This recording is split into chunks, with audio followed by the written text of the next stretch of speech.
Hello and welcome to Mad About Sports for yet another video. And today we are going to be talking about the Indian national football team. Yes, of course, they are just crowned the champions of the Intercontinental Cup.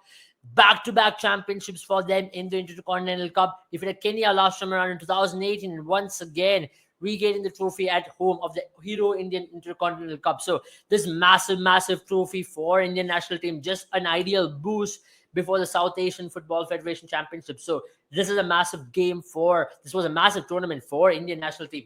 If you look at the Indian national team over the last 1 or 2 years, they've had to go through some of the turmoil times. They did not really get along well with FIFA, whereby they got banned from FIFA.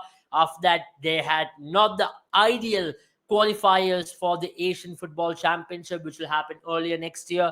And to add to that, there were talks about sacking Igor Stimac from the national team coach's role as well.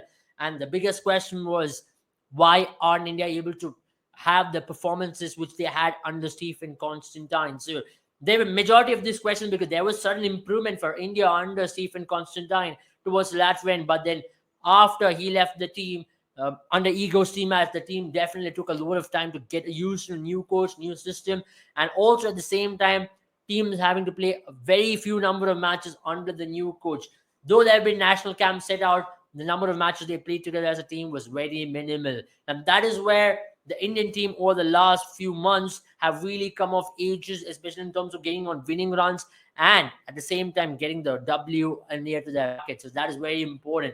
Wins is something which you cannot replace with, and the Indian national team has done a phenomenal job in the under Igor Stimac in the recent past, at least. After the FIFA ban, of course, if you have to go back in time, you have to say that uh, things look extremely bleak for Team India. There was a question regarding what is next, what is the future, but you have to say aiff did put on a plan or project 2047 by laying out levels, grassroots levels, and at the same time, if you talk about the under 17 system as well, where the Indian team has been touring Spain, Germany, and other countries, playing with the local under 17 clubs out there, played with some competitive clubs like Real Madrid under 17, Barcelona under 17, and they've been able to get some results out there. So these are some good times for the junior system, and at the same time, the players who are coming through the ranks from ISL as well have been able to integrate into the national team pretty well. That this tournament is a hallmark of what ISL young talents can do if they're put together in one team, if you show enough faith in them. Now, one of the biggest criticism which Chief Stephen Constantine did get previously was him being extremely rigid with the team, not giving chances to the players who are in form from ISL. But under Igor Stimac, one thing which we have seen is players who perform well in the ISL do get recognized and they get integrated into the squad straight away. Now, if you talk about this tournament especially, you have to talk about someone like Nikhil Pujari, someone like Changte, someone like Sahal Abdul Samad, who have all been part of the national team, but then them getting the longer runs, them getting to go out there and do the job pretty well. Bipin Singh, for that matter as well, who has had a phenomenal time in Mumbai City FC, getting to do a very good job for the national team. And of course, the evergreen Sunil Chetri. Can he stop scoring? He doesn't stop scoring. He is, you can have to say, captain, legend, leader, is personified with the name and is attached with Sunil Chetri at this point of stage. He's even at the age of 38, he looks extremely fit. He's been scoring non-stop goals, and that's the greatest news for Team India. Even if the AFC Asian Cup could be his final tournament with Team India, but can he possibly leave on a high? Now that's going to be the biggest question, isn't it? Which we'll talk about later on in the video. But before that, let's look into the recent developments, right? The biggest development for Team India is that they have moved down to 98, which means they have come under 100 in FIFA rankings. Now, we did come down to 97, 96 previously in 2018 and 17. Now, this is a massive achievement for Team India after going to 107 in the recent past and coming down to 98. Remember, they are ranked below some of the European nations as well. So this is a massive bonus for Team India. And to get on winning runs and to do that pretty well is a massive bonus for them. Now, what is another interesting thing to talk about? Now, keeping 6 clean sheets in the entire Intercontinental Cup is the biggest strength for Team India. Now, if you talk about the clean sheets, what they've been able to keep, Gurpreet Singh Sandhu, he's been phenomenal for Team India. He's been the wall for Team India, isn't it? Even for Bengaluru FC, he's had a phenomenal tournament, with a phenomenal season with Bengaluru FC, and transforming that form into the national team colours. and helping India to keep 6 clean sheets. And also you have to give credit to the defense of Sandesh Singh and Anwar Ali up there in the and also to add to that, Ashish Mishra and Nikhil Pujari in full backs role. They've done phenomenally well for Team India throughout this tournament, and that is where you have to say India's defensive setup should be the biggest bonus for them. You only lose when you concede. Now, if you don't concede, you don't lose. Now, that's the biggest learning India can take. Though they had a very cagey affair against Lebanon in the group stage affair, but then to go out against Lebanon in the final and to transform that and to not only keep this clean sheet and also to score 2 goals against them to get that victory is massive. And that has been the biggest news for our team India. If you look at the stats of the game as well, India did keep majority of the possession. Now that's a big deal. Now, if you talk about India in the recent past, one of the criticism which India always faced, if you look at the Asia Cup qualifiers of 2016, 17, or the World Cup qualifiers, the biggest criticism was India likes to play from the back, and India's defensive setup is great, but India can never score goals. But now, more of the systems which has been integrated, if you look at the Hyderabad FC team in ISL or the Mumbai City FC team in ISL, or for the matter even FC Goa, these are some of the teams who like to keep the ball and play a lot.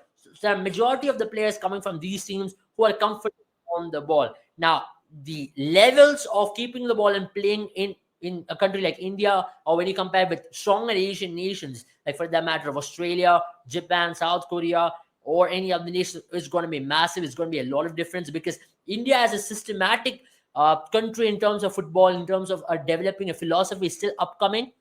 And that is one of the reasons why, going back to Project 2047, India is definitely going to aim at building a grassroots level where you have players from now onwards trained to keep the ball, set up a philosophy in which these philosophy can be transformed into better when they come, by the time they reach a senior level, or by the time they don the national colors, or if they get into ISL teams as well. Now, that is where India's biggest strength is going to be ISL, how ISL develops in the next few years. Now, for the matter, there is going to be a relegation system soon going to be introduced in the ISL, and maybe a few years down the line, you can have a full season of ISL. At this point, the biggest downfall or the drawback for Team India is that the ISL is just a 6-month tournament in comparison with a 9-month window what you have in Europe and other parts of the world. Now, if ISL can go up to a 9-month tournament where players get regular football and there's a proper system inbuilt in all of these players, that will definitely help the national team in longer run. Or in the 3-month extra gap, what do you have? National team coming for camps or going on overseas tours, playing friendlies with nations or maybe club teams across the world, which is definitely going to help them in the longer run. Now, this is definitely part of the roadmap which India has laid down for 2047, and possibly Indian national team growing. And not sure about the World Cup qualification for sure, but definitely one of the hopes is to come under top 10 in Asia. Now, for that matter, the first big step is going to be the South Asian Football Federation Championships, which India are going to be playing against Kuwait and Pakistan. The first match is against Pakistan on the 21st, and after that, India are also going to be playing Kuwait later on. So this is a massive tournament for India, because the Indian national football team needs match practice, and at the same time, SAF championships is something India has always done well. India has historically been a good team in the SAF championship. So Nepal, Kuwait, and also Pakistan will be the 3 opposition India will be facing in the group stages. And later on, when you look into January, where India will be traveling to Qatar for the AFC championships, now that's where India will be having the biggest test. India will be playing Uzbekistan, Australia, and Syria. India is drawn a very tough group, you can say so, and that is where India will have to deal with it even better, because Indian players will be integrated. They'll be coming off an ISL stint by then, because there'll be a break for ISL when this tournament gets underway, and for Indian team to get maybe into the knockout phase. Because remember, last time around, India did play against Bahrain, India did win against Thailand, and this time around, it's going to be very different. India's drawn against a very good team in Asia, which is Australia. Australia right up there, plays the World Cup regularly. And to add that, Syria is another nation who's a very cagey nation, does do well in the Asian competitions, especially in Arab Cups. So it's going to be very important for India to do well against these 2 teams, and also Uzbekistan. If India can qualify into the next round of an Asian Cup, that's going to be a massive bonus for Team India. And looking at the future from where India can possibly build on from the base they would be laying on from the championship. Of course, as all Indians, we are optimistic about India qualifying into the World Cup at some stage. But for that, India will have to lay down a foundation by doing well in Asia. So the first step to that is playing well in the Asian Championships. So, guys, this is about it from our video. It's a big day for Indian football to get that major win in the Intercontinental Cup, and India will be having some important games coming up in the SAF Championships. We'll be here possibly covering all the matches possible and giving you all the latest updates and insights into Team India, the players that you have to watch out for, and the players who you can definitely cherish at the end of the SAF Championship. If India can get a SAF Championship under the belt as well, that's going to definitely bolster the confidence of all these players. So if you did like this video, do not forget to share and subscribe to our channel, and also follow our Instagram page where we give the latest sporting updates regarding Indian football, cricket, and much more on sports technologies, AIs, and everything what you need to know. And if you're an aspiring cricket analyst or a football analyst, do not forget to check out our courses with Mad About Sports. And this could be a pathway for something very big you're dreaming of. So do not forget to check that out. Have a good day, all of you. Take care and see you all very soon.